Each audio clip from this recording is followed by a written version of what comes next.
ಕಾಂಗ್ರೆಸ್ ಸರ್ಕಾರಕ್ಕೆ ವಿನಂತಿ ಮಾಡಲಿಕ್ಕೆ ಬಯಸ್ತೇನೆ. ಸ್ವಲ್ಪ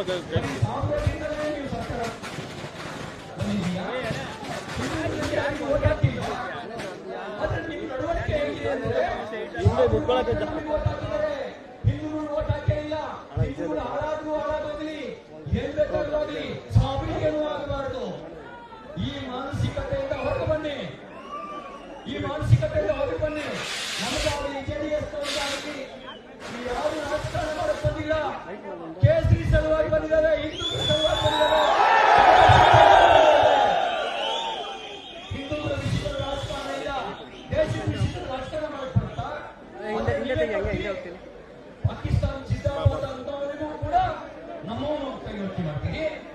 ನಾನು ಹೇಳ್ತೇನೆ, ಪಾಕಿಸ್ತಾನ ಮೇಲೆ ಅಷ್ಟೊಂದು ಪ್ರೀತಿ ಇದ್ರೆ ಇಲ್ಲಿ ಹಾಕಿದಿರಿ, ಗಟ್ಟು ಮುಟ್ಟೆ ಕಟ್ಟು ಹೊಡಿ ಪಾಕಿಸ್ತಾನಕ್ಕೆ. ಇಲ್ಲಿ ಇದ್ರೆ ನೀವು ಕೂಗ್ಬೇಕಾಗಿರೋ ಒಂದೇ, ಭಾರತ್ ಮಾತಾ ಕಿ, ಭಾರತ್ ಮಾತಾ ಕಿ.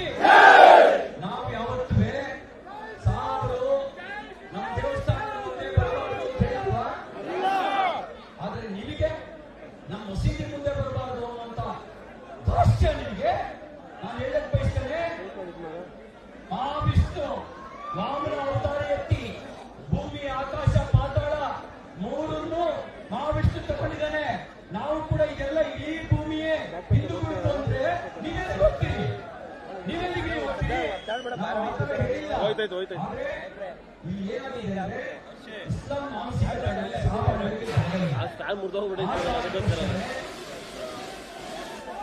ಸಾಗರದಲ್ಲಿ ಸಣ್ಣ ಮಕ್ಕಳಿಗೆ 4 ವರ್ಷ 6 ವರ್ಷದ ಮಕ್ಕಳು ಗಣಪತಿ ಮೆರವಣಿಗೆ ಹೋಗ್ತಾ ಇದ್ರೆ ಅವರು ಉದ್ಯೋಗ ಕೆಲಸ ಮಾಡ್ತಾರೆ ಗಣಪತಿಗೆ.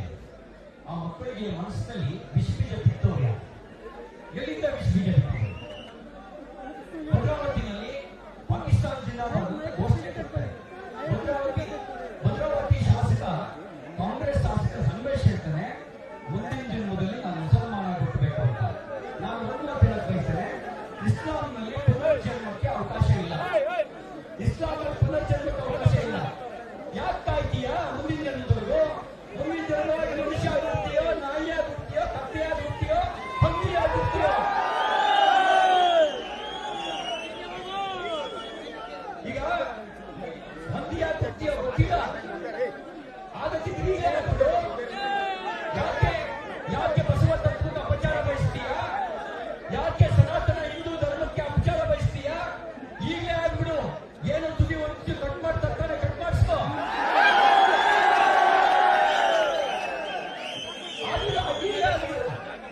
ನಾನು ಸರ್ಕಾರಕ್ಕೆ ಎಚ್ಚರಿಕೆ ಕೊಡಲಿಕ್ಕೆ ಬಯಸ್ತೇನೆ. ಹಿಂದೂ ಕಾರ್ಯಕರ್ತರ ಮೇಲೆ, ಹಿಂದೂ ಹೆಣ್ಣುಮಕ್ಕಳ ಮೇಲೆ ಲಾಠಿ ಚಾರ್ಜ್ ಮಾಡಿರೋರು ಶಿಕ್ಷೆ ಆಗ್ಬೇಕು ಮಾಡುವ, ಆಗ್ಬೇಕು ಮಾಡುವ, ಕೈಯಚ್ಚಲ್ಲಿ ಆಗ್ಬೇಕು ಮಾಡುವ, ಇಟ್ಕೊಂಡಲ್ಲಿ ಆಗ್ಬೇಕು ಮಾಡುವ,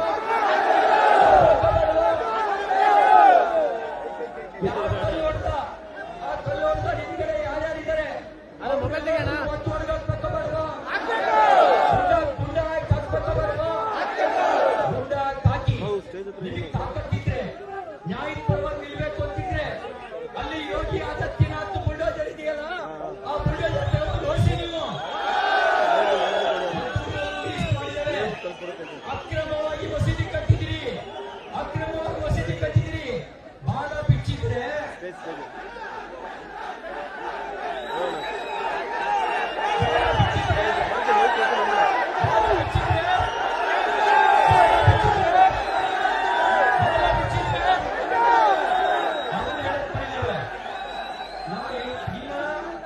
ಬಹಳ ಕಾಲ ಸಹಿಸಿಕೊಳ್ಳಲ್ಲ. ಮಂಡ್ಯ ತಾಕತ್ ಏನು ಅಂತ ನೋಡಿದಿರಿ. ಇಲ್ಲಿ ಯಾರು ನಿಮಗೆ ವೆಹಿಕಲ್ ಮಾಡಿ ತಗೊಂಡ್ಬಂದಿದಾರ? ಯಾರು ದುಡ್ಡು ಕೊಟ್ಟು ತಗೊಂಡ್ಬಂದಿದಾರ? ಬಂದಿರೋರೆಲ್ಲರೂ ಧರ್ಮ ಸಲುವಾಗಿ ಬಂದಿದ್ದೇವೆ, ಧರ್ಮ ಮತ್ತು ದೇಶಕ್ಕಾಗಿ ಜೀವ ಕೊಡೋಕ್ಕೂ ತಯಾರಿದ್ದೇವೆ ಅಂತ ತೋರಿಸೋದಕ್ಕೋಸ್ಕರ ಬಂದಿದ್ದೇವೆ. ನಾನು ನಿಮಗೆ ವಿನಂತಿ ಮಾಡೋದು ಕೊನೆಯದಾಗಿ ಬಂದಿಸ್ತೇನೆ. ನಮ್ಮಲ್ಲಿರುವಂತಹ ಜಾತಿಯನ್ನ ಹಿಂದೂ ಸಮಾಜವನ್ನು ಹೊಡೆಯೋದಕ್ಕೆ ಬಳಕೆ ಮಾಡಿಕೊಳ್ತಿದ್ದಾರೆ. ನಾವು ಸಂಕಲ್ಪ ಮಾಡಬೇಕು, ಜಾತೀಯತೆಗೆ ನಮ್ಮ ಮನ ಮತ್ತು ಮನೆಯಲ್ಲಿ ಜಾಗ ಕೊಡಲ್ಲ ಅನ್ನೋ ಸಂಕಲ್ಪ ಮಾಡಬೇಕು. ನಮ್ಮಲ್ಲಿ ಅಸ್ಪೃಶ್ಯತೆ ಮತ್ತು ಜಾತೀಯತೆಗೆ ಜಾಗ ಇಲ್ಲ. ನಾವೆಲ್ಲ ಒಂದು, ನಾವೆಲ್ಲ ಒಂದು, ನಾವೆಲ್ಲ ಒಂದು. ಈ ಭಾವದೊಂದಿಗೆ ಹಿಂದೂ ಸಮಾಜವನ್ನು ಗಟ್ಟಿಗೊಳಿಸಬೇಕು. ಇಲ್ಲದೇ ಇದ್ರೆ 5% ಇದ್ದಾಗಲೇ ಈ ನಮೂನೆ ಬಾಲ ಬಿದ್ದವರು 50% ಆದ್ರೆ ನಮ್ಮ ಮಕ್ಕಳು ಮೊಮ್ಮಕ್ಕಳು ಬದುಕಕ್ಕಾಗತ್ತಾ? ಮಕ್ಕಳು ಮೊಮ್ಮಕ್ಕಳು ಬದುಕಬೇಕೋ ಬೇಡವೋ? ಮಧುರಮ್ಮನ ಪೂಜೆ ಆಗ್ಬೇಕೋ ಬೇಡವೋ? ಮಧುರ ನರಸಿಂಹನ ಪೂಜೆ ಆಗ್ಬೇಕೋ ಬೇಡವೋ? ಗಣೇಶನ ಮೆರವಣಿಗೆ ಆಗ್ಬೇಕೋ ಬೇಡವೋ? ಆಗಬೇಕು ಅಂತಂದ್ರೆ ನಾವೆಲ್ಲ ಒಂದು. ಕೆಲವರು ಕುತಂತ್ರಿಗಳು ಓಟಿನ ಆಸೆಗೋಸ್ಕರ ಹಿಂದೂ ಸಮಾಜವನ್ನು ಹೊಡಿತಾರೆ, ಹಿಂದೂ ಸಮಾಜವನ್ನು ಹೊಡೆಯುವಂತ ಸಂಘಟನೆ ಮಾಡ್ತಾರೆ. ಅಷ್ಟು ಮಾತ್ರ ಅಲ್ಲ, ಮುಸಲ್ಮಾನರನ್ನ ಬ್ರದರ್ಸ್ ಅಂತ ಕರೀತಾರೆ. ಅವರು ಬಾಂಬ್ ಹಾಕಿದ್ರು ಬ್ರದರ್ಸ್ ಅಂತಾರೆ. ಪಾಕಿಸ್ತಾನ ಜಿಂದಾಬಾದ್ ಅಂದ್ರು ಬ್ರದರ್ಸ್ ಅಂತಾರೆ. ನಾಗಮಂಗಲದಲ್ಲಿ ಪೆಟ್ರೋಲ್ ಬಾಂಬ್ ಹಾಕಿದಾಗಲೇ ಬುದ್ಧಿ ಕಲಿಸಿದ್ರೆ ಮದ್ದೂರಿಗೆ ಬರ್ತಿರ್ಲಿಲ್ಲ. ಅವಾಗ ಸುಮ್ಮನಾದ್ವಿ, ಈಗ ಬಾಲ ಬಿಚ್ಚಿದ್ದಾರೆ. ಹಿಂದೂ ಸುಮ್ಮನೆ ನಮ್ಮ ಅಕ್ಕಂದಿರು, ನಮ್ಮ ತಾಯಿಯಂದಿರು, ನಮ್ಮ ಮಕ್ಕಳು ಉಳಿಯಲ್ಲ. ಇದನ್ನು ಗಮನದಲ್ಲಿಟ್ಕೊಂಡು ನಾವೆಲ್ಲ ಒಂದು, ನಾವೆಲ್ಲ ಹಿಂದಿಯೊಂದಿಗೆ ಒಂದಾಗಿ ನಿಲ್ಲೋಣ ಅಂತಕ್ಕಂಥ ಮಾತನ್ನು ಹೇಳ್ತಾ, ಮಾನ್ಯ ಮುಖ್ಯಮಂತ್ರಿ ಸಿದ್ದರಾಮಯ್ಯ ಅವರೇ, ನೀವು ಬಹಳ ಕಾಲ ಅಧಿಕಾರದಲ್ಲಿ ಇರ್ತೀವಿ ಅನ್ನೋ ಭ್ರಮೆ ಬೇಡ. ನಾನು ನಿಮಗೆ ಹೇಳೋದಿಷ್ಟೇನೆ, ಅತಿಯಾಗಿ ಓಲೈಕೆ ಮಾಡಿ ನೀವು ನಾಶವಾಗಿ ದೇಶನೂ ನಾಶ ಮಾಡಬೇಡಿ. ನೀವು ನಾಶವಾದರೂ ಪರವಾಗಿಲ್ಲ, ದೇಶ ನಾಶ ಆಗೋದಕ್ಕೆ ಮಂಡ್ಯ ಜನ ಬಿಡಲ್ಲ.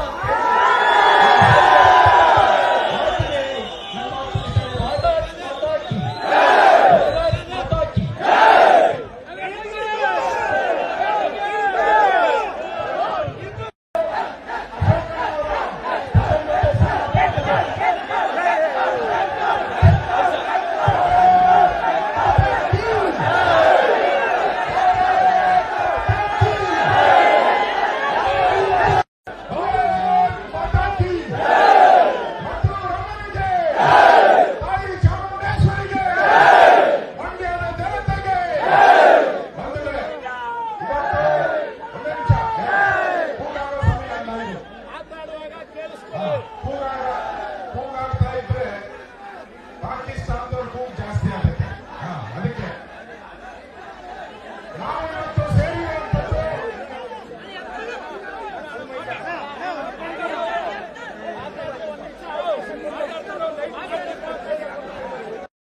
ನಮ್ಮ ಶಿವಮೊಗ್ಗದಿಂದ ಬಂದಿದ್ದಾರೆ ಚೆನ್ನು ಅವರು, ರಾಮಚಂದ್ರ ಅವರು, ರಮೇಶ್ ಅವರು,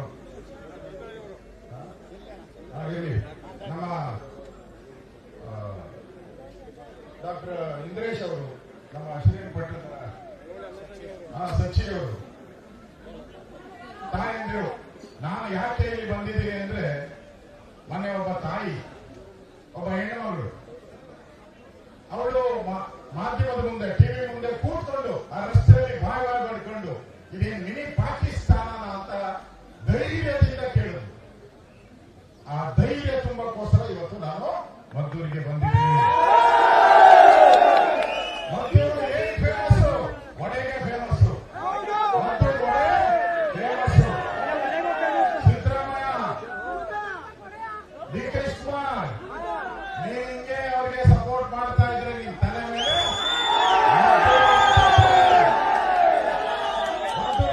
ಹೇಳಿದ್ರು. ಡಿ ಕೆ ಶಿವಕುಮಾರ್ ಏನ್ ಹೇಳಿದ್ರು ಮಂಡ್ಯದವ್ರನ್ನ?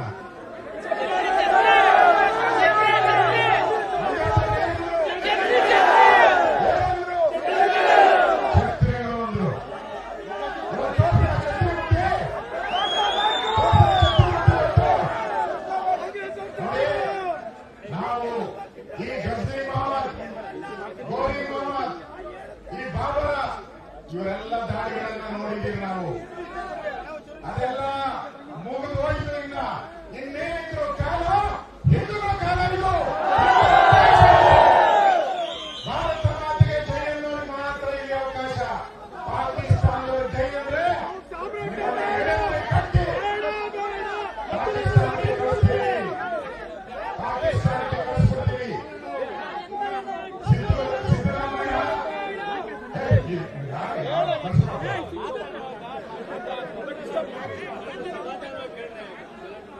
ಸಿದ್ದರಾಮಯ್ಯವರು ಬೇಕಾದ್ರೆ ಟೋಪಿ ಹಾಕೊಂಡು ಓಡಾಡಿ. ಟೋಪಿ ರಾಮಯ್ಯ ಮಂಡ್ಯ ಜನತೆಗೆ ಒಂದು ಟೋಪಿ ಹಾಕಕ್ ಬರಬೇಡಿ. ಮಂಡ್ಯ ಜನತೆಗೆ ಟೋಪಿ ಹಾಕಕ್ ಬರಬೇಡಿ ನೀವು. ಯಾವ್ದೇ ಮಂಡ್ಯದವರು ಏನು ಮಂಡ್ಯ ಗಂಡು ಗೊತ್ತಲ್ಲ, ತೋರಿಸ್ತಾರೆ ಅನ್ನೋ ಮಾತನ್ನ ಇವತ್ತು ಹೇಳ್ತಾ ಇದ್ದೀನಿ. ಇವತ್ತು ನಮಗೆ ಬೇಕಾಗಿರುವಂತದ್ದು ಒಂದು ಧರ್ಮಸ್ಥಳ ಆಯ್ತು. ಬುರುಡೆ ಬುರುಡೆ ಬುರುಡೆ ಅಂತ ಹುಡುಕಿದ್ರು. ಸೀತಾ ಬುರುಡೆ ಯಾರು ಬುರುಡೆ ಗೊತ್ತಾಯ್ತಾ? ಸಿದ್ದರಾಮಯ್ಯ ಬುರುಡೆ ಅಂತ ಗೊತ್ತಾಯ್ತು. ಅಯ್ಯಪ್ಪ ಸ್ವಾಮಿ ದೇವಸ್ಥಾನಕ್ಕೆ ಹೋದ್ರು. ಅಯ್ಯಪ್ಪ ಸ್ವಾಮಿ ದೇವರೇ ಅಲ್ಲ ಅಂತ ಹೇಳಿದ್ರು. ಆಮೇಲೆ ಈಗ ಅವೆರಡು ಆದ್ಮೇಲೆ ಈಗ ಎಲ್ಲಿ ಬಂದಿದ್ದಾರೆ? ಚಾಮುಂಡೇಶ್ವರಿಗೆ. ಚಾಮುಂಡಿ ದೇಶ ಯಾರದು? ಯಾರು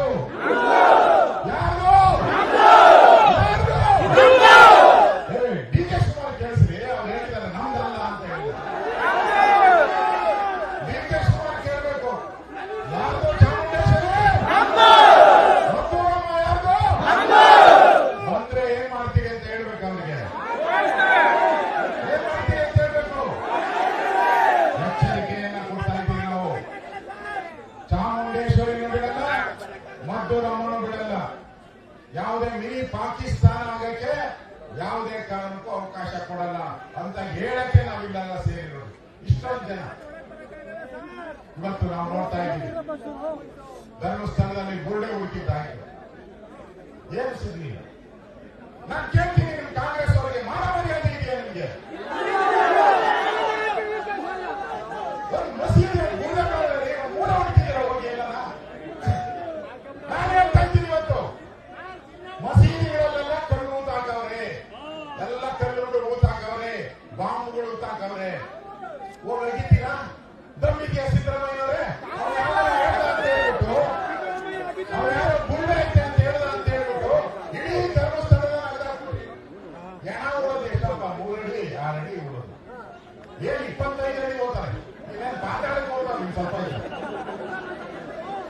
ಹೋಗಿ ಮಸೀದಿ ಹುಡುಕ್ರಿ. ದಮ್ಮಿಲ್ವಾ ನಿಮ್ಗೆ? ದಮ್ಮಿದ್ರೆ ಹುಡುಕಿ ಮಸೀದಿಯಲ್ಲಿ. ಹೇಳ್ತಾರೆ ಪ್ರೆಸ್ ಮೀಟಲ್ಲೇ ನನಗೆ ಹಿಂದೂಗಳು ಒಂದೇ ಮುಸ್ಲಿಂ ಒಂದೇ. ನೋಡಪ್ಪ ಕೇಸ್ಗಳು, ಹಿಂದೂಗಳು ಕೇಸ್ ಯಾಕಂದ್ರೆ ವಾಪಸ್ ತಗೊಂಡಿದ್ಯಾ? PFI ಪಾಪ್ಯುಲರ್ ಫ್ರಂಟ್, KFD ಪಾಕಿಸ್ತಾನಕ್ಕೆ ಬೆಂಬಲ ಮಾಡುವಂತ ಸಂಘಟನೆಗಳೇನಿದೆ 1500 ಜನಕ್ಕೆ ಕೇಸ್ ವಾಪಸ್ ತಗೊಂಡು ನಾಚಿಕೆ ಆಗಲ್ಲ ನಿಮ್ಗೆ? ನಾನ ಮರ್ಯಾದೆ ಇದೆಯಾ ನಿಮ್ಗೆ? ಇವತ್ತು ನಾವೆಲ್ಲ ಜಾತಿ ಬಂದು ಸಿದ್ದರಾಮಯ್ಯನವರು ಡಿಕೆ ಹೇಳೋದಂದ್ರೆ ಜಾತಿ ಜಾತಿ ಜಾತಿ ಜಾತಿ ಜಾತಿ ಒಡೆಯದು ನಮ್ಮನ್ನ ಜಾತಿ ಜಾತಿ ಅಂತ. ಆಮೇಲೆ ನೋಡಿ ಹಿಂದುಳಿದವರು ಅಭಿವೃದ್ಧಿ ಅಂತಾರೆ. ಹಿಂದುಳಿದವರು ಅವ್ರ ಪರ್ಸೆಂಟೇಜ್ ಹಿಂದುಳಿದವರು ಅವಕಾಶನೇ ಇಲ್ಲ ಹಿಂದುಳಿದವ್ರಿಗೆ. ನಾವು ಜಾತಿ ಜಾತಿ ಅಂತ ಬೆಂಕಿ ಹಚ್ಚೋದು, ಅಲ್ಲಿ ಮುಸಲ್ಮಾನರಿಗೆ ಸಪೋರ್ಟ್ ಮಾಡೋದು, ಇದು ಇವತ್ತು ಕಾಂಗ್ರೆಸ್ಸಿನ ತಂತ್ರಗಾರಿಕೆ. ಅವನು ಯಾರು ಹೇಳಿದ್ದಾನೆ, ಅವನು ಗುಲ್ಬರ್ಗಾದಲ್ಲಿ ಬೀದರಲ್ಲಿ ಮುಸ್ಲಿಮಾನ್ ವೋಟ್ದಿಂದಲೇ ಈ ಕಾಂಗ್ರೆಸ್ ಪಾರ್ಟಿ ಗೆದ್ದಿರೋದು. ಹಾಗಾದ್ರೆ ನೀವೆಲ್ಲ ಅವ್ರಿಗೆ ಯೋಚನೆ ಮಾಡಬೇಕು. ಹಿಂದುಳಿದವರು ಇವರಿಗೆ ಎಚ್ಚರಿಕೆಯನ್ನು ಕೊಡಬೇಕು. ಮುಂದೆ ಬರೋ ಯಾವುದೇ ಚುನಾವಣೆಯಲ್ಲೂ ಕೂಡ ಇವರಿಗೆ ಅರ್ಧ ಒಂದು ಓಟಲ್ಲ, ಅರ್ಧ ಓಟು ಹಾಕಬಾರ್ದು. ಇವರಿಗೆ ಅರ್ಧ ಓಟು ಹಾಕಬಾರ್ದು. ಇಲ್ಲ ಅಂತ ಹೇಳಿದ್ರೆ ಇನ್ನು ಉಳಿದಿರೋದು ಅರ್ಥ ಮಾಡ್ಕೊಳ್ಳಿ. ನಮ್ಮ ಯುವಕರೆಲ್ಲ ಕೂಗ್ತಾ ಇದ್ದೀರಾ, ಯಾಕೆ ಗೊತ್ತಾ? ಯಾಕೆ ಅಂತ ಹೇಳ್ತೀನಿ ಕೇಳಿ. ಈಗ ಇವತ್ತು ಉಳಿದಿರೋದು 2 ವರ್ಷ, ನಮ್ಮದು ಮುಂದೆ 10 ವರ್ಷ. ಬೆಂಗಳೂರು ಕುಮಾರಣ್ಣ ಭೇಟಿ ಮಾಡಿ ಬಂದಿದ್ದೀನಿ, ಡೆಲ್ಲಿಗೆ ಹೋಗಿದ್ದೆ, ಭೇಟಿ ಮಾಡಿ ಬಂದಿದ್ದೀನಿ. ಇನ್ನೇನಿದ್ರು ಅವ ನಮ್ದೇ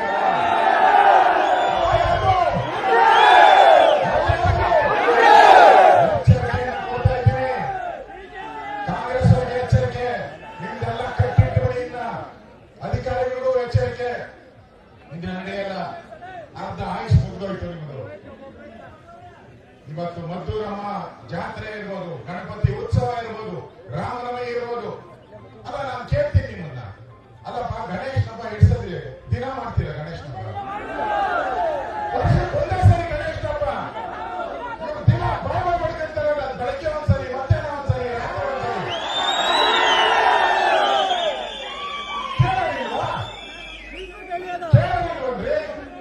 ಒಂದು ದಿನ ಮೈಕ್ ಹಾಕ್ಬಾರ್ದಂತೆ ನೀವು, ಒಂದು ದಿನ ಡಿಜೆ ಹಾಕ್ಬಾರ್ದಂತೆ, ಅವ್ರು ದಿನ ಹಾಕೊಂಡು. ನಾವ್ಯಾರ ಮಕ್ಕಳು? ಯಾರಿಗೆ? ಸಿದ್ದರಾಮಯ್ಯ ಅವ್ರ ಬೆಂಬಲ? ಸಿದ್ದರಾಮಯ್ಯ ಅವ್ರ ಬೆಂಬಲ ಯಾರಿಗೆ? ಸಿದ್ದರಾಮಯ್ಯ ಬೆಂಬಲ ಯಾರಿಗೆ? ಸಿದ್ದರಾಮಯ್ಯ ಕಳಿಸ್ಬೇಕು, ಕಳಿಸ್ಬೇಕು. ಆ ಪಣವನ್ನ ನಾವು ಹಿಂದೂಗಳು ಮಾಡಿದ್ರೆ ನಮ್ಮ ದೇಶ ನೋಡಿ ಇವತ್ತು ನರೇಂದ್ರ ಮೋದಿ ದೇಶದ ಪ್ರಧಾನಿಯಾಗಿದ್ದಾರೆ.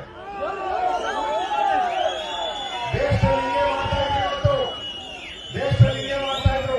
ಇವತ್ತು ಸೋನಿಯಾ ಗಾಂಧಿ, ರಾಹುಲ್ ಗಾಂಧಿ ಎಲ್ಲಿ ಓಡಿಸ್ಬಿಟ್ಟಾರೆ? ಇಟಲಿ ಓಡಿಸ್ಬಿಟ್ಟಾರೆ. ಎಲ್ಲಿ ಓಡಿಸವ್ರೆ?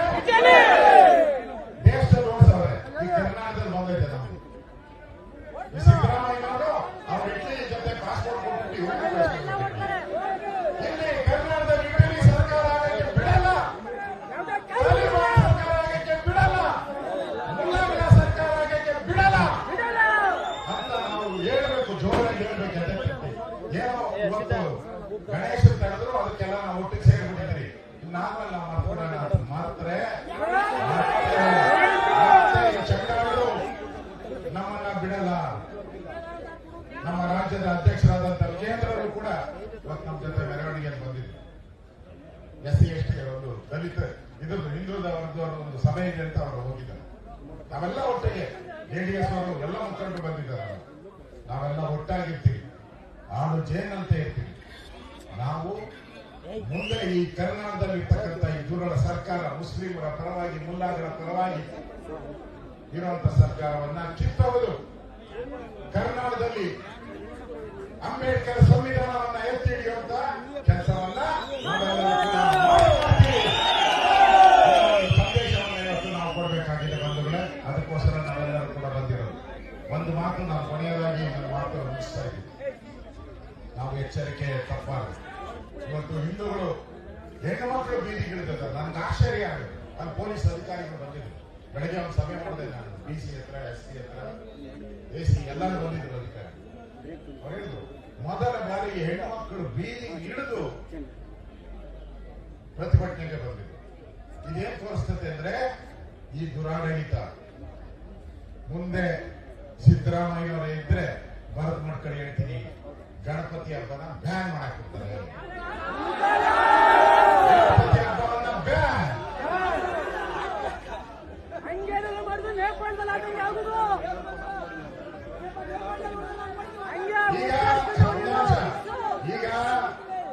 ಡಿಜೆ ಬ್ಯಾನ್ ಈ ಏನು ಡಿಜೆ ಬ್ಯಾನ್ ಈಗ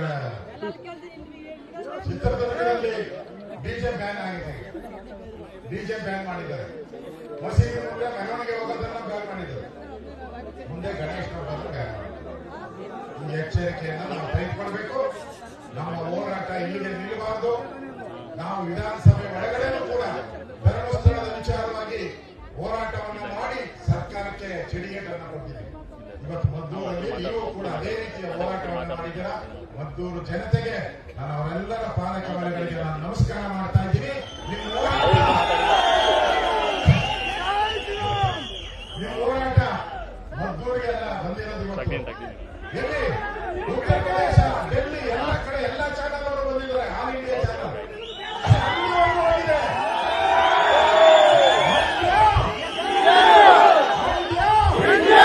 ಇವತ್ತಾಗಿದೆ. ಇವತ್ತು ಹಿಂದೂ ಧ್ವಜ ಮಂಡ್ಯದಿಂದ ಇಂಡಿಯಾವರೆಗೂ ಆರೋಪ ಮಾಡಿದೆ. ಎಲ್ಲ ನ್ಯಾಷನಲ್ ಚಾನಲ್ಗಳು ಭಾರತ್ ಮಾತಾ ಕಿ ಭಾರತ್ ಮಾತಾ ಕಿ ನಾವೆಲ್ಲ ಹಿಂದೂ ನಾವೆಲ್ಲ ಹಿಂದೂ. ಪಾಕಿಸ್ತಾನ ಏಜೆಂಟ್ಗಳಿಗೆ ಪಾಕಿಸ್ತಾನ ಏಜೆಂಟ್ಗಳಿಗೆ ಈಗ ತಮ್ಮನವರು ತಮ್ಮ ನಿರ್ದೇಶ ಮಾಡ್ತಾರೆ. ಜಿಲ್ಲೆಯ ಪೊಲೀಸ್ ವರಿಷ್ಠಾಧಿಕಾರಿಗಳು ಎಸ್ಪಿ ಅವರು ಕೂಡ ಮೊನ್ನೆ ದಿನ ನಡೆದಿರ್ತಕ್ಕಂಥ ಘಟನೆ ಬಗ್ಗೆ ಸಂಪೂರ್ಣವಾಗಿ ಮಾಹಿತಿಯನ್ನು ನೀಡಿದ್ದಾರೆ. ಅವರ ಮಾಹಿತಿಯ ಆಧಾರವಾಗಿಯೇ ಮಾತನಾಡೋದಾದ್ರೆ ಒಂದಂತೂ ಸ್ಪಷ್ಟ, ಇಲ್ಲಿ ಒಂದು ಕೋಮಿನ ಜನ ಹಿಂದೂಗಳು ಆ ಬೀದಿನಲ್ಲಿ ಮೆರವಣಿಗೆನೂ ಕೂಡ ಮಾಡಬಾರ್ದು, ಗಣಪತಿ ಮೆರವಣಿಗೆನೂ ಕೂಡ ಅಲ್ಲಿ ಸಾಗಬಾರ್ದು, ಗುಂಡಾವರ್ತನೆ ಇವೆಲ್ಲವೂ ಕೂಡ ಅವರೇ ಉಲ್ಲೇಖವನ್ನ ಮಾಡಿದ್ದಾರೆ. ಇವತ್ತು ಮಹಿಳೆಯರಲ್ಲೂ ಕೂಡ ಇಷ್ಟೊಂದು ಆಕ್ರೋಶ ಬಂದಿದೆ ಇಲ್ಲಿ ಮದ್ದೂರಂತ ಕಡೆಯಲ್ಲಿ, ಮಂಡ್ಯ ಜಿಲ್ಲೆಯಲ್ಲಿ ಅಂತ ಹೇಳಿದ್ರೆ ಈ ಕೆಲವು ದುಷ್ಕರ್ಮಿಗಳ ಅಟ್ಟಹಾಸ ಯಾವ ಮಟ್ಟಕ್ಕೆ ಹೋಗಿದೆ ಅನ್ನೋದು ಇದರಲ್ಲೇ ಸ್ಪಷ್ಟವಾಗಿ ಗೊತ್ತಾಗ್ತದೆ. ಯಾಕೆ ಹಿಂದೆಂದೂ ಕೂಡ ಮಹಿಳೆಯರು ಬೀದಿಗಿಳಿದು, ಹಿಂದೂ ಮಹಿಳೆಯರು ಬೀದಿಗಿಳಿದು ಈ ರೀತಿ ಆಕ್ರೋಶವನ್ನು ಯಾವತ್ತೂ ಕೂಡ ವ್ಯಕ್ತಪಡಿಸಿರಲಿಲ್ಲ. ಒಂದು ಕಡೆ ಗಾಂಜಾ, ಅಫೀಮು ಈ ಒಂದು ಕಾಟವು ಕೂಡ ಯಥೇಚ್ಛವಾಗಿ ಇಲ್ಲೂ ಕೂಡ ನಡೀತಾ ಇದೆ.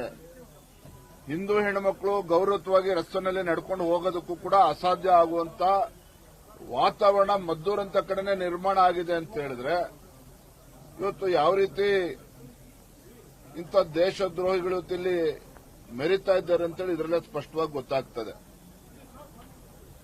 ಇವತ್ತು ಮಾನ್ಯ ನಮ್ಮೆಲ್ಲ ವಿರೋಧ ಪಕ್ಷದ ನಾಯಕರು ಎಲ್ಲರೂ ಕೂಡ ಸುದೀರ್ಘವಾಗಿ ಚರ್ಚೆ ಮಾಡಿದ್ದೇವೆ. ಈಗ ಪೂಜೆಯನ್ನು ಸಲ್ಲಿಸಿ ನಾವು ಕೂಡ ಮೆರವಣಿಗೆಯಲ್ಲಿ ಭಾಗವಹಿಸ್ತೇವೆ. ಇಷ್ಟಕ್ಕೆ ಬಿಡ್ತಕ್ಕಂಥ ಪ್ರಶ್ನೆನೇ ಇಲ್ಲ. ನಾವು ದುರಂತ ಅಂತ ಹೇಳಿದ್ರೆ ಒಬ್ಬ ಉಸ್ತುವಾರಿ ಸಚಿವ ಚಲನಾರಾಯಣ ಸ್ವಾಮಿ ಅವರು ಅವರ ಹೇಳಿಕೆ, ಮುಖ್ಯಮಂತ್ರಿಗಳ ಹೇಳಿಕೆ, ಬಿಜೆಪಿಯವರು ಕೋಮು ಸೌಹಾರ್ದತೆಯನ್ನು ಕದಡುವಂತ ಕೆಲಸ ಮಾಡ್ತಾ ಇದ್ದಾರೆ ಅಂತೇಳಿ ಯಾವಾಗ ಮಸೀದಿ ಒಳಗೆ ಹೊಕ್ಕೊಂಡು ಕಲ್ಲನ್ನ ಹಿಡ್ಕೊಂಡಿದ್ರು ಆ ಷಡ್ಯಂತರ ರೂಪಿಸಿದಾಗಲೇ ಇವರು ಎಚ್ಚೆತ್ಕೋಬೇಕಾಗಿತ್ತು. ಅವಾಗ ಎಚ್ಚೆತ್ಕೊಂಡಿಲ್ಲ. ಈಗ ನಮ್ಮ ಮೇಲೆ ಇವತ್ತು ಆರೋಪವನ್ನು ಮಾಡ್ತಾ ಇದ್ದಾರೆ, ಹಿಂದೂಗಳ ಮೇಲೆ ಇವತ್ತು ಆರೋಪವನ್ನು ಮಾಡ್ತಾ ಇದ್ದಾರೆ. ಒಂದು ಕಡೆ ಅವರ ಸಚಿವರು, ಮುಖ್ಯಮಂತ್ರಿಗಳು, ಅಲ್ಲಿ ಭದ್ರಾವತಿ ಶಾಸಕರ ಹೇಳಿಕೆಗಳು ಎಲ್ಲವೂ ಕೂಡ ಇವತ್ತು ಬೆಂಕಿಗೆ ತುಪ್ಪ ಸುರಿತಕ್ಕಂಥ ಕೆಲಸ ಇವತ್ತು ರಾಜ್ಯ ಸರ್ಕಾರದ ಕಡೆಯಿಂದಲೇ ಇವತ್ತು ಆಗ್ತಾ ಇರುವಂತದ್ದು. ಎಲ್ಲವೂ ಕೂಡ ಗಮನದಲ್ಲಿದೆ. ನಾವು ಕೂಡ ಮೆರವಣಿಗೆಯಲ್ಲಿ ಭಾಗವಹಿಸ್ತೇವೆ. ನಮ್ಮ ಹಿಂದೂ ಕಾರ್ಯಕರ್ತರಿಗೆ, ಹಿಂದೂ ಸಂಘಟನೆಗೆ ಧೈರ್ಯ ತುಂಬತಕ್ಕಂಥದ್ದು ನಮ್ಮ ಕರ್ತವ್ಯ, ಆದ್ಯ ಕರ್ತವ್ಯ. ಇದನ್ನ ಮುಖ್ಯಮಂತ್ರಿಗಳು ರಾಜಕಾರಣ ಅಂತಾರ ಅನ್ಕೊಳ್ಳಿ, ಇನ್ನೇನಾರು ಅನ್ಕೊಳ್ಳಿ, ನಮ್ಮ ಕರ್ತವ್ಯ ಏನಿದೆ ನಾವು ಮಾಡ್ತೇವೆ. ಇವ್ರಿಗೇನಾದ್ರೂ ಸ್ವಲ್ಪನಾದ್ರೂ ಕೂಡ ಮಾನ ಮರ್ಯಾದೆ ಸರ್ಕಾರಕ್ಕಿದ್ರೆ, ಯಾರಿವತ್ತು ದೇಶದ್ರೋಹಿಗಳಲ್ಲಿ ಮಸೀದಿ ಒಳಗೆ ಕಲ್ಲು ಶೇಖರಣೆ ಮಾಡ್ಕೊಂಡು ಕಲ್ಲು ಬಿಸಾಕ್ತಕ್ಕಂಥ ಕೆಲಸ ಮಾಡಿದ್ದಾರೆ, ಗುಂಡಾವರ್ತನೆ ಯಾರು ಪ್ರಾರಂಭ ಮಾಡಿದ್ದಾರೆ, ಅವ್ರ ವಿರುದ್ಧ ಗುಂಡಾ ಕಾಯ್ದೆಯನ್ನ ಹಾಕ್ಬಿಟ್ಟು ಅವ್ರನ್ನ ಒಂದು ಒಳಗೆ ಹಾಕ್ಲಿ. ಸುಮ್ಮನೆ ಇವತ್ತು ಅಮಾಯಕರಾಗಿರ್ತಕ್ಕಂಥ ಹಿಂದೂ ಮಹಿಳೆಯರ ಮೇಲೆ ಇವತ್ತು ಎಫ್ಐಆರ್ ಅನ್ನು ರಿಜಿಸ್ಟರ್ ಮಾಡಿ ಹಿಂದೂ ಕಾರ್ಯಕರ್ತರಿಗೆ ತೊಂದರೆ ಕೊಡೋದು ಅವಶ್ಯಕತೆ ಇಲ್ಲ. ಮತ್ತೆ ಸಂಪೂರ್ಣವಾಗಿ ನನ್ನ ಪ್ರಕಾರ ಪೊಲೀಸರು ಮುಂಜಾಗೃತವಾಗಿ ಯಾವುದೇ ಒಂದು ಕ್ರಮವನ್ನ ಕೈಗೊಳ್ಳದೆ ಇರತಕ್ಕಂತ ಪರಿಣಾಮವಾಗೇನೆ ಈ ಬೆಳವಣಿಗೆಗಳು ಎಲ್ಲವೂ ಕೂಡ ನಡೀತಾ ಇದೆ. ಹಾಗಾಗಿ ಮಾನ್ಯ ಮುಖ್ಯಮಂತ್ರಿಗಳಲ್ಲಿ ಮಾನ್ಯ ಗೃಹ ಸಚಿವರು ಪಾಪ ಏನೋ ಸಣ್ಣ ಪುಟ್ಟ ಘಟನೆ ಅಂತ ಅನ್ಸ್ಬಿಟ್ಟಿದೆ. ಏನಾದ್ರೂ ಆ ಸ್ಥಾನಕ್ಕೆ ಕಿಂಚಿತ್ತಾದ್ರೂ ಗೌರವ ಇದ್ರೆ ಮಾನ್ಯ ಗೃಹ ಸಚಿವರು ಕೂಡ ಇವತ್ತು ಮದ್ದೂರಿಗೆ ಬಂದು, ಯಾಕೆಂದ್ರೆ ಪಾಪ ನಿಮ್ಮ ಆಡಳಿತ ಪಕ್ಷದ ಇಲ್ಲಿ ಶಾಸಕರೇನಿದ್ದಾರೆ ಪಾಪ ವಿದೇಶ ಪ್ರವಾಸದಲ್ಲಿದ್ದಾರೆ. ಈ ಕ್ಷೇತ್ರದ ಬಗ್ಗೆ ಕಾಳಜಿನೂ ಇಲ್ಲ, ಇಲ್ಲಿ ಏನ್ ನಡೀತಾ ಇದೆ ಅಂತಕ್ಕಂಥದ್ದು ಇಲ್ಲ, ಸುಮ್ಮನೆ ಒಂದು ವಿಡಿಯೋ ಮೆಸೇಜ್ ಕಳಿಸಿದ್ದಾರೆ ಅಷ್ಟೇನೆ. ಇಂಥ ಸಂದರ್ಭದಲ್ಲೂ ಕೂಡ ಅವರು ಮೋಜೆ ಹೆಚ್ಚಾಗಿದೆ ಹೊರತು ಇಲ್ಲಿ ಕಾನೂನು ಸುವ್ಯವಸ್ಥೆ ಕಾಪಾಡಬೇಕಾಗಿರ್ತಕ್ಕಂಥ ಸ್ಥಳೀಯ ಶಾಸಕರು ಗೊತ್ತಿಲ್ಲ. ಉಸ್ತುವಾರಿ ಸಚಿವರು ಬಂದು ಇಲ್ಲಿ ರಾಜಕೀಯ ಹೇಳಿಕೆಯನ್ನು ನೀಡ್ತಾ ಇದ್ದಾರೆ. ಇದರ ನಡುವೆ ಇವತ್ತು ಹಿಂದೂಗಳು ಇವತ್ತು ಆತಂಕದಲ್ಲಿದ್ದಾರೆ. ಹಾಗಾಗಿ ನಾನು ಈ ಸಂದರ್ಭದಲ್ಲಿ ಹೇಳೋದಕ್ಕೆ ಇಷ್ಟಪಡ್ತೇನೆ, ನಮ್ಮ ಹಿಂದೂ ಕಾರ್ಯಕರ್ತರು ಯಾರೂ ಕೂಡ ಭಯ ಪಡುವಂತ ಅವಶ್ಯಕತೆ ಇಲ್ಲ. ಇವತ್ತು ಭಾರತೀಯ ಜನತಾ ಪಾರ್ಟಿ ಅಷ್ಟೇ ಅಲ್ಲ, ಎಲ್ಲಾ ಪಕ್ಷದ ಜೆಡಿಎಸ್ ಕೂಡ ಇಲ್ಲಿ ಬಂದಿದ್ದಾರೆ. ಇದು ಪಕ್ಷಾತೀತವಾಗಿ ನಾವೆಲ್ಲರೂ ಕೂಡ ನಮ್ಮ ಹಿಂದೂ ಸಂಘಟನೆ ಪರವಾಗಿದ್ದೇವೆ, ಹಿಂದೂ ಕಾರ್ಯಕರ್ತರ ಪರವಾಗಿದ್ದೇವೆ. ರಾಜ್ಯ ಸರ್ಕಾರಕ್ಕೆ ಎಚ್ಚರಿಕೆಯನ್ನು ಕೊಡೋದಕ್ಕೆ ಬಯಸ್ತೇನೆ. ಹುಡುಗಾಟಿಕೆ ಮಾಡೋದನ್ನ ಬಿಟ್ಟು ಯಾರು ಅಯೋಗ್ಯರಿದ್ದಾರೆ ಅವ್ರನ್ನ ಒದ್ದೊಳಗಾಕಿ ಹಿಂದೂ ಕಾರ್ಯಕರ್ತ ಮುಟ್ಟುವಂತದ್ದಲ್ಲ. ಯಾರಿವತ್ತು ಕೋಮು ಸೌಹಾರ್ದತೆಯನ್ನ ಕದಡುವಂತ ಕೆಲಸ ಇವತ್ತು ಮಾಡ್ತಾ ಇದ್ದಾರೆ, ವ್ಯವಸ್ಥಿತವಾಗಿರ್ತಕ್ಕಂಥ ಷಡ್ಯಂತ್ರ ಇದೆ. ಅದ್ರ ಬಗ್ಗೆ ನಿರ್ದಾಕ್ಷಿಣ್ಯವಾಗಿ ಕ್ರಮನ ಕೈಗೊಳ್ಳಬೇಕು. ಈ ಏನು ಘಟನೆ ನಡೆದಿದೆ ಮೊನ್ನೆ ದಿನದಿಂದ ಸಂಪೂರ್ಣವಾಗಿ ಇದರ ಬಗ್ಗೆ ಒಂದು ನ್ಯಾಯಾಂಗ ತನಿಖೆ ಆಗಲೇಬೇಕು. ಯಾರಿವತ್ತು ಪೊಲೀಸರ ವೈಫಲ್ಯ ಇದೆ ಏನಿದೆ ಎಲ್ಲವೂ ಕೂಡ ಸತ್ಯ ಬಹಿರಂಗ ಆಗಬೇಕು.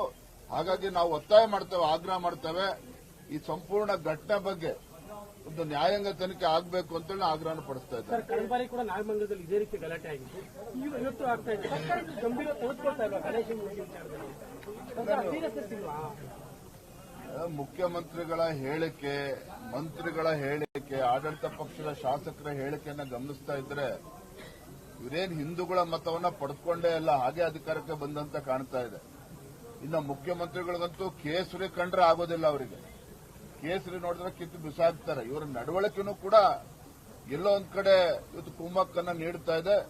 ಯಾರು ದೇಶದ್ರೋಹಿಗಳಿದ್ದಾರೆ, ಜಿಹಾದಿ ಮಾನಸಿಕ ಸ್ಥಿತಿ ಏನಿದೆ ಕೆಲವರಲ್ಲಿ, ಅವ್ರಿಗೂ ಕೂಡ ಇವತ್ತು ಧೈರ್ಯ ಬಂದಿದೆ ಇದೇ ಕಾರಣಕ್ಕೋಸ್ಕರ. ಹಾಗಾಗಿ ಎಲ್ಲೋ ಒಂದ್ ಕಡೆ ರಾಜ್ಯ ಸರ್ಕಾರವೇ ಇವತ್ತು ಇದಕ್ಕೆ ಹೊಣೆಯನ್ನ ಹೊರಬೇಕಾಗ್ತದೆ. ಅಲ್ಪಸಂಖ್ಯಾತರ ಓಲೈಕೆ ಇತಿಮಿತಿ ಇರ್ತದೆ. ಇವತ್ತು ಪ್ರಧಾನಮಂತ್ರಿ ನರೇಂದ್ರ ಮೋದಿಜಿಯವರು ಇವತ್ತು ಸಬ್ಕಾ ಸಾಥ್, ಸಬ್ಕಾ ವಿಕಾಸ್, ಸಬ್ಕಾ ವಿಶ್ವಾಸ್, ಸಬ್ಕಾ ಪ್ರಯಾಸ್ ಇದನ್ನು ಹೇಳಿರುವಂತದ್ದು. ಇವತ್ತು ನರೇಂದ್ರ ಮೋದಿಜಿಯವರಿಗೆ ಇವತ್ತು ಅರಬ್ ದೇಶಗಳು ಕೂಡ ಇವತ್ತು ಹೈಯೆಸ್ಟ್ ಸಿವಿಲಿಯನ್ ಅವಾರ್ಡ್ ಕೊಟ್ಟಿದೆ. ಭಾರತೀಯ ಜನತಾ ಪಾರ್ಟಿ ಮುಸಲ್ಮಾನರ ವಿರೋಧಿಗಳಲ್ಲ, ಆದರೆ ಯಾರು ದೇಶದ್ರೋಹಿಗಳಿದ್ದಾರೆ, ಯಾರು ಇವತ್ತು ಪಾಕಿಸ್ತಾನ್ ಜಿಂದಾಬಾದ್ ಅಂತ ಹೇಳಿ ಘೋಷಣೆ ಕೂಗ್ತಕ್ಕಂಥ ದುಸ್ಸಾಹಸ ಕೈ ಹಾಕ್ತಾ ಇದ್ದಾರೆ, ಇವರು ಕೂಡ ಬಿರಿಯಾನಿ ತಿನ್ಸತಕ್ಕಂಥ ಕೆಲಸ ಇವತ್ತು ಕಾಂಗ್ರೆಸ್ ಸರ್ಕಾರ ಮಾಡ್ತಾ ಇದೆಯಲ್ಲ, ಅಕ್ಷಮ್ಯ ಅಪರಾಧ. ಇವತ್ತು ಮುಖ್ಯಮಂತ್ರಿಗಳಾಗಲಿ, ಇವತ್ತು ಗೃಹ ಸಚಿವರಾಗಲಿ, ಇವತ್ತು ಸ್ಥಳೀಯ ಉಸ್ತುವಾರಿ ಸಚಿವರಾಗಲಿ, ಇವರು ಹೇಳಿಕೆಗಳನ್ನು ನೀವು ಗಮನಿಸ್ತಾ ಇದ್ರೆ ಯಾವ ಮಟ್ಟಕ್ಕೂ ಕೂಡ ಹೋಗೋದಕ್ಕೆ ಹೇಸೋದಿಲ್ಲ ಈ ಕಾಂಗ್ರೆಸ್ ಸರ್ಕಾರ, ಅದಂತೂ ಸ್ಪಷ್ಟವಾಗಿದೆ. ಅವತ್ತು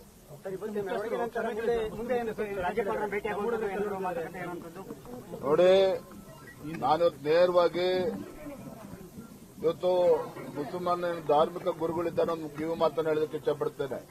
ಈ ಅಯೋಗ್ಯರ ಕಾಂಗ್ರೆಸ್ಗರ ಮಾತನ್ನ ಕಡ್ಕೊಂಡು ಆ ಮುಸಲ್ಮಾನ್ ಯುವಕರು ಬೀದಿಗಿಳಿದು ಕಲ್ಲೆಸತಕ್ಕಂಥ ಕೆಲಸಗಳು ಆಗ್ತಾ ಇದ್ದಾವೆ.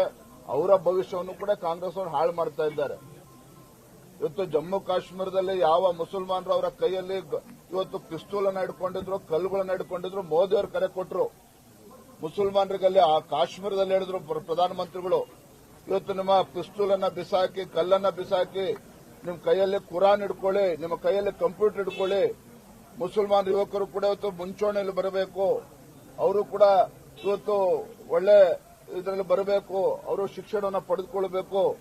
ಇದು ಪ್ರಧಾನಮಂತ್ರಿಗಳ ಕನಸು. ಆದರೆ ಅಯೋಗ್ಯರು ಕಾಂಗ್ರೆಸ್ ಅವರು ಇವರ ಒಡೆದಾಳುವ ನೀತಿ ಏನಿದ್ದಾವೆ, ಇವತ್ತು ಹಿಂದೂಗಳ ಬಲಿಯನ್ನು ಕೂಡ ತೆಗೆದುಕೊಳ್ತಾ ಇದೆ, ಮುಸಲ್ಮಾನರ ಬಲಿಯನ್ನು ಕೂಡ ತೆಗೆದುಕೊಳ್ತಾ ಇದೆ. ಹಾಗಾಗಿ ನಾನು ಮುಸ್ಲಿಂ ಧಾರ್ಮಿಕ ಗುರುಗಳಿಗೆ ಕರೆಯನ್ನ ಕೊಡ್ತೇನೆ. ಇವತ್ತು ದಯವಿಟ್ಟು ಆ ಭಗವಂತ ನಿಮಗೆ ಬುದ್ಧಿ ಕೊಟ್ಟಿದ್ದಾರೆ. ಈ ರೀತಿ ಅವಿವೇಕಿತನದ ರಾಜ್ಯ ಸರ್ಕಾರದ ನಡವಳಿಕೆಗೆ ನೀವು ಕೂಡ ಕೈ ಜೋಡಿಸಬಾರದು. ನಿಮ್ಮ ಮುಸಲ್ಮಾನರಿರ್ತಕ್ಕಂಥ ಯುವಕರೇನಿದ್ದಾರೆ